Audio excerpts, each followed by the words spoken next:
भूमिका भूमिका भारत की सनातन परंपरा में श्रावण मास को अत्यंत पवित्र माना गया है।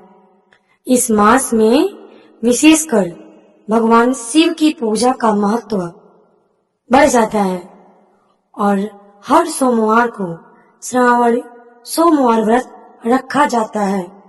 परंतु इसके पीछे केवल धार्मिक अनुष्ठान नहीं बल्कि एक गहन पौराणिक कथा है, एक ऐसा रहस्य जिसे जानने पर मनुष्य की आत्मा भी भक्ति में भीग जाती है।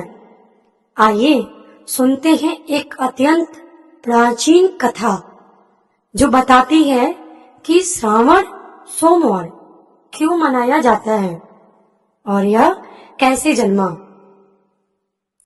भाग 1। समुद्र मंथन और विष का प्रकट होना।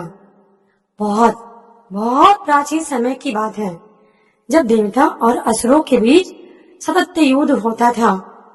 एक बार ऐसा समय आया जब देवता अत्यंत दुर्बल हो गए। तब भगवान विष्णु ने देवताओं को सलाह दी कि वे असुरों के साथ मिलकर समुद्र मंथन करें, जिससे अमृत निकलेगा और देवता अमर हो जाएंगे। समुद्र मंथन की तैयारी शुरू हुई। मंदराचल पर्वत को मंथली और वासुकी नाग को रस्सी बनाकर समुद्र को मथा गया। मंथन के दौरान कई अद्भुत रत्न, देवियां, औषधियां निकली, लेकिन एक समय ऐसा आया जब समुद्र से निकला कालकूट विष। यह विश्व इतना भयानक था कि उसकी तीव्र ज्वाला से तीनों लोक जलने लगे। देवता और असुर भयभीत हो उठे। ब्रह्मा विष्णु सबने कहा, अब एक ही आस बची है, भोलेनाथ। भाग 2। शिव जी द्वारा विश्वपान। सब देवता कैलाश पहुंचे और भगवान शिव के चरणों में गिर पड़े। शिव जी ने देखा कि संपूर्ण सृष्टि संकट में है। वे बोले, मैं सृष्टि की रक्षा के लिए विषपान करूंगा। तब महादेव ने कालकूट विष को अपने कर कमलों से उठाया और पी गए, लेकिन उन्होंने उसे अपने गले से नीचे नहीं जाने दिया, जिससे उनका गला नीला पड़ गया। तभी से वे नीलकंठ कहलाए। विश्व अत्यंत प्रचंड था। इसके प्रभाव से महादेव का शरीर तपने लगा। समस्त सृष्टि स्तब्ध हो गए। तब सभी देवताओं और ऋषियों ने उनका जलाभिषेक शुरू किया। हिमालय की नदियों, गंगा और स्वर्ग की नदियों से जल लाकर शिवलिंग पर चढ़ाया गया ताकि विश्व की ज्वाला शांत हो। भाग 3। श्रावण का मास का आरंभ। यह समय था श्रावण मास का संयोगवश। यह वही मास था जब समुद्र मंथन हुआ था। विश्व के प्रभाव को शांत करने के लिए प्रत्येक सोमवार को शिव जी का जलाभिषेक, बेलपत्र अर्पण और ओम नमः शिवाय का जाप किया जाने लगा। इस प्रकार श्रावण मास का प्रत्येक सोमवार एक उपवास, तपस्या और शिव की सेवा का प्रतीक बन गया। शिव भक्तों ने निश्चय किया कि जब तक श्रावण मास रहेगा वे हर सोमवार को उपवास रखेंगे, शिव मंदिर जाकर जल चढ़ाएंगे और मन वचन कर्म से शिव की आराधना करेंगे। यह परंपरा तब से लेकर आज तक निभाद्र चली आ रही है। अब भाग 4। धरती पर श्रावण व्रत की पहली कथा।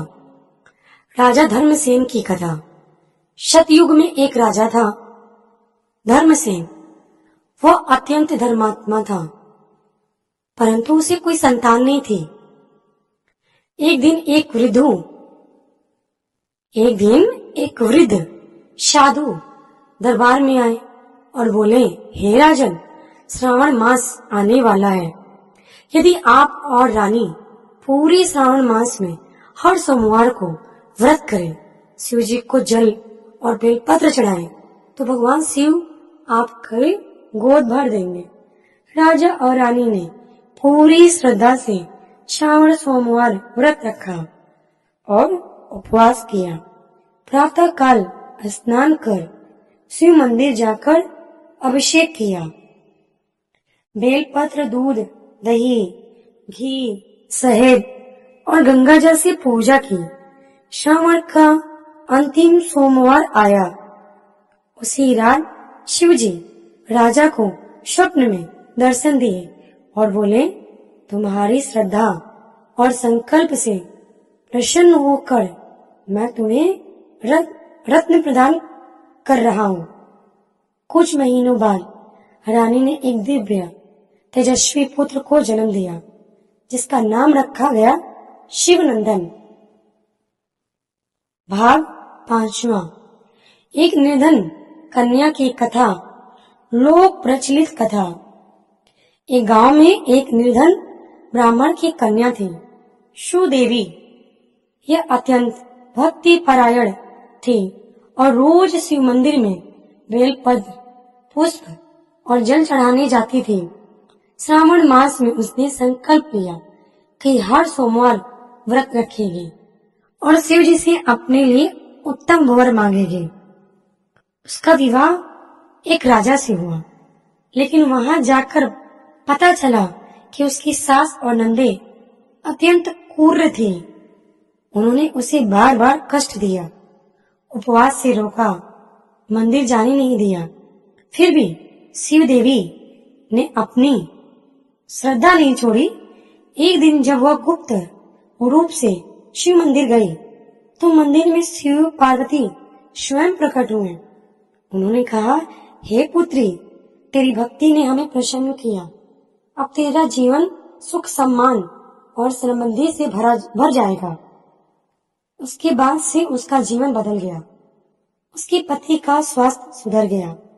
राजा में शांति आई और उसकी सास नंदे भी बदल गई। भाग 6वां। श्रावण सोमवार व्रत की विधि और महत्व। श्रावण सोमवार व्रत कैसे रखा जाता है? पहला, प्रातः काल स्नान कर स्वच्छ वस्त्र धारण करें। व्रत का संकल्प लें। ओम नमः शिवाय जाप करते हुए। तीसरा, शिवलिंग पर जल, दूध, बेलपत्र, भस्म, शहद, दही, चंदन, पुष्प चढ़ाएं। चौथा, ओम त्र्यंबके यजामहे ओम नमः शिवाय मंत्र का 108 बार जप करें। पांचवा, दिन भर फलाहार करें, कथा सुने या शिव चालीसा पढ़े। संध्या को शिव आरती करें और व्रत का समापन करें। इस व्रत का लाभ मानसिक शांति, शारीरिक स्वास्थ्य, विवाह में सफलता, संतान सुख, सौभाग्य और समृद्धि, पापों से मुक्ति। भाग 7वां। शिव के व्रत से रावण का वरदान। एक अन्य प्रसिद्ध कथा के अनुसार लंका के राजा रावण ने भी श्रावण सोमवार को घोर तपस्या की थी। वह प्रतिदिन अपने 10 में से एक सिर काटकर शिवलिंग को अर्पित किया था। जब उसका 10वां सिर रह गया, तब शिव जी प्रकट हुए और बोले, हे रावण, तू अति भयंकर शिव भक्त है, मैं तुझसे प्रसन्न हूँ। उन्होंने उसे अमरता का आशीर्वाद नहीं, लेकिन अपराजिकता, बल और बुद्धि का वरदान दिया। यही कारण है कि रावण से देवता तक भयभीत रहते थे। यह कथा इस बात को सिद्ध करती है कि श्रावण सोमवार के व्रत और शिव की भक्ति से सब कुछ संभव है, भले भक्त दैत्य ही क्यों ना हो। समापन। श्रावण सोमवार भक्ति, तप और विश्वास की प्रतीक। श्रावण सोमवार मात्र एक उपवास नहीं, यह एक संकल्प है। अपने मन, वाणी और कर्म को शुद्ध करने का यह व्रत सिखाता है कि ईश्वर की आराधना से विश्व को भी अमृत बदला जा सकता है। जब तक श्रद्धा अडिग है, तब तक शिव की कृपा अवश्य बरसेगी। जो शिव को समर्पित है, वह कभी अकेला नहीं होता। यही कारण है कि श्रावण सोमवार को विशेष रूप से शिव जी की पूजा की जाती है। यह दिन हमें याद दिलाता है कि जब समस्त संसार संकट में था, तब भगवान शिव ने स्वयं विश्वपान कर सृष्टि की रक्षा की, और यह उपकार आज भी हर भक्त